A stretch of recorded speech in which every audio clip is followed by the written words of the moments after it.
I'll try to just run through the 4 or 5 key points. So first point, look, the result did miss our expectation and the street by about 2%. Part of the reason for the miss was significant contraction in the institutional lending book.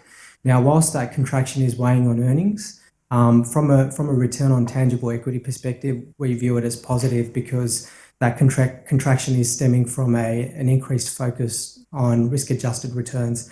So CBA is really just looking to run off the lower returning exposures there. I suppose the second point is that CBA is starting to sound upbeat on the outlook for housing and home lending. They're saying that they're seeing improved clearance rates, stabilisation of house prices in Sydney and Melbourne, and they're starting to see slightly higher housing credit growth. So that bodes well for both CBA and the sector's earnings outlook.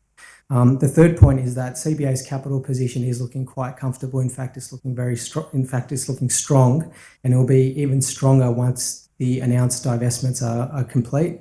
Once those divestments are complete, the CET1 ratio should be close to about 11.8%. So that's much above the upper requirement of 10.5%. And because there's a little more, because there's a little more clarity now, because there's a little more clarity now on the completion of the divestment of their life insurance business, we're now allowing for capital return as part of our forecast. So we've got a $2.5 billion off-market buyback in the second half of FY20. I suppose the fourth key point is that I think the result is showing that the bears have been wrong on the NIM outlook of the banks. We've seen CBA's NIM stay stable at about 210 basis points from the first half to the second half. And my expectation is that NIM will remain stable into first half 20. And the last point is that, look, our target price remains unchanged at $74. But CBA is our least preferred.